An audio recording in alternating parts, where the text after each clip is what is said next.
तो ये करो वो मिलेगा, ये करो वो मिलेगा, शुक्रवार का व्रत रखो, बुधवार का व्रत रखो, शनिवार का व्रत रखो, रविवार का व्रत रखो।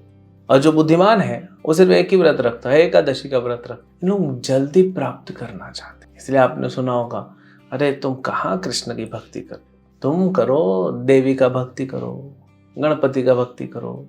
एक्चुअली देवताओं की भक्ति नहीं होती, भक्ति शब्द सिर्फ कृष्ण के लिए होता है, देवताओं की पूजा होती है।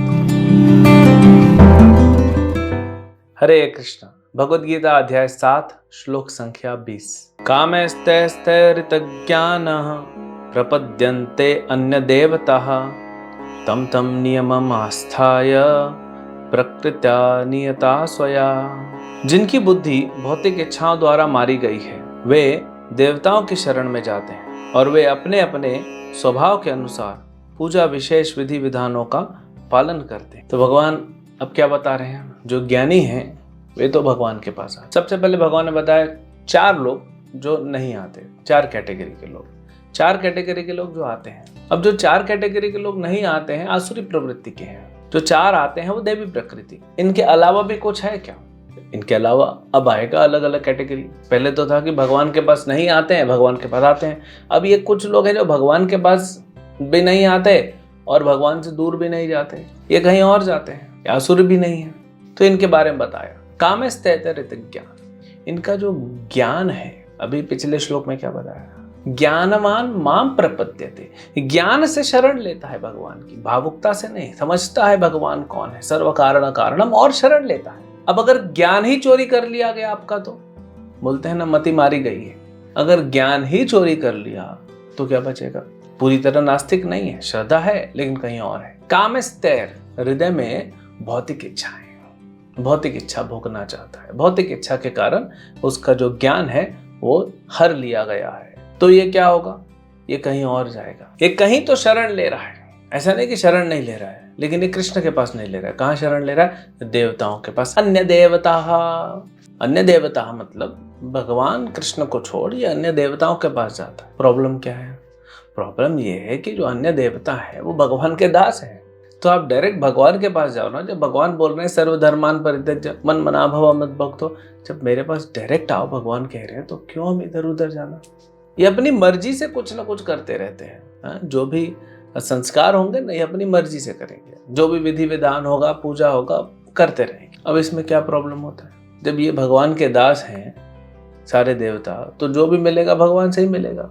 लोग जल्दी प्राप्त करना चाहते हैं, इसलिए आपने सुना होगा, अरे तुम कहाँ कृष्ण की भक्ति करो, तुम करो देवी का भक्ति करो, गणपति का भक्ति करो।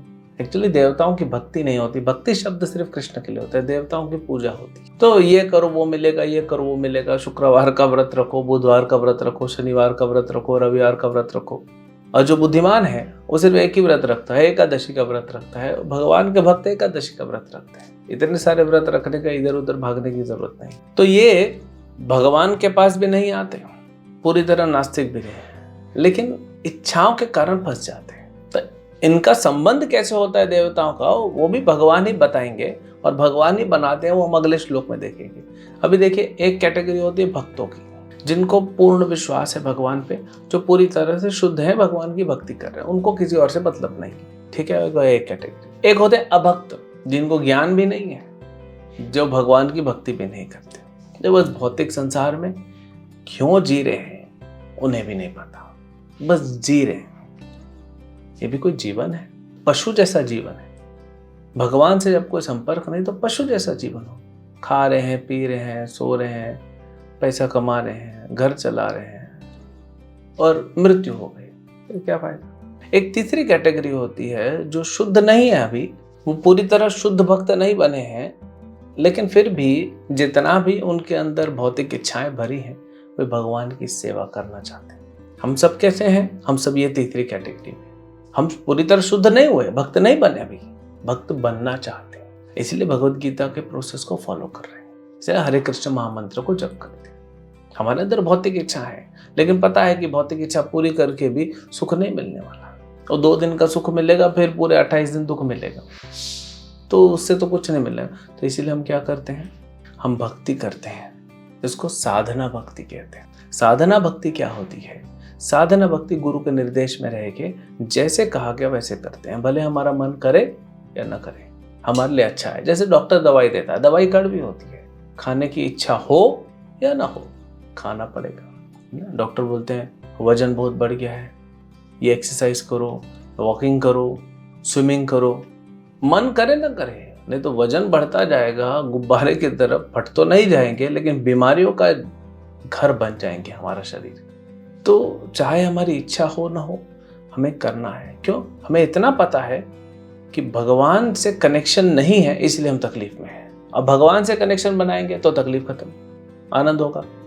अब ये जो ट्रांजिट है ना, ये यहाँ से यहाँ जो जाना है, इसमें ये बात क्लियर होनी चाहिए कि मुझे वहाँ पहुँचना है। अब पहुँचने में रास्ते में कुछ चीज़ें अच्छी लगे ना लगे, लेकिन करना है। जैसे बच्चा है, उसको पढ़ाई का मन हो ना हो, पढ़ना तो पड़ेगा, एग्जाम तो लिखना पड़ेगा, चाहे आपका मन करे चाहे ना करे। जैसे आप ऑफिस जाते हैं, मन नहीं किया तो छुट्टी तो नहीं ले सकते, ऑफिस में बॉस ने बुलाया है, इंपॉर्टेंट मीटिंग है, प्रोजेक्ट कंप्लीट करना है, तो जाना ही पड़ता है। तो ये बुद्धि है। तो ऐसे ही हम इस कैटेगरी के साधक हैं, साधना भक्ति करते हैं गुरु के निर्देश में, और जो बोला जाता है वो करते हैं। और धीरे धीरे धीरे धीरे जैसे आगे बढ़ेंगे, जैसे यहाँ से यहाँ पहुँचेंगे, भगवान की तरफ आगे बढ़ेंगे, तो आनंद मिलता जाएगा। जैसे आप सूर्य के पास जाओगे तो आपको गर्मी फील होगी ना, तो वैसे ही होता है। और ये जो साधक है ना, ये आगे बढ़ रहा है, ये जानता है कि ये जो सारे देवता हैं ये भगवान के अंश हैं, तो देवताओं के पास नहीं जाता, ये भगवान के पास जाता है भौतिक इच्छा होते पर। ये जानता है एकल ईश्वर कृष्ण आर सब भृत्य, एक ही ईश्वर है और परमेश्वर है, वो कृष्ण है, बाकी सब भृत्य हैं, उनके सेवक हैं। जैसे वो नचाते हैं वैसे करें नृत्य, वैसे वैसे नाचते हैं। सारी सृष्टि भगवान के जो है ना इशारे पे नाचती है। अब प्रॉब्लम क्या होता है, कई बार हमको लगता है अरे हमारे ऑफिस में जो हमारे स्वामी है, हमारा बॉस है, बड़ा क्रूर है, तो भगवान भी ऐसे क्रूर होंगे जो हमारे इशारे पे, हमें इशारे पे नचाते नहीं। भगवान तो गोपियों के इशारे पे नाचे, भगवान तो अर्जुन के लिए ड्राइवर बन गए, भगवान तो नंद बाबा का चप्पल अपने सर पे लेच के चलते हैं, भगवान यशोदा के लिए क्या नहीं किया। भले चलाते भगवान है पूरी सृष्टि, लेकिन जो भक्त बन जाता है ना, एक्चुअली वो भगवान को चला, भगवान को भी कंट्रोल कर लेता है। भगवान तो प्रेम के वश में आ जाते हैं ना भक्तों के। कैसे नचाते हैं देखिए उनको। ग्वाल बाल जो बोलते हैं, ग्वाल बाल कुश्ती लड़ते हैं कृष्ण के साथ, कुश्ती लड़ते हरा देते हैं, अब भगवान को पटक देते हैं। हाँ, बोले तू कौन सा बड़ा है, हमारे बराबर है, और स्पेशल नहीं है। भगवान को भी अच्छा लगता है, लेकिन किन लोगों के लिए है, जो यहाँ से यहाँ पहुँच चुके हैं उनके लिए। तो हमको वहाँ पहुँचना चाहिए और वहाँ परम आनंद मिलेगा। लेकिन जब हम जा रहे हैं तो भटकना नहीं है, छोड़ना नहीं है, और यही विश्वास रखना है कि कृष्ण परम भगवान है, सर्व कारण कारण में, और उनके पास पहुँचना है। हरे कृष्ण।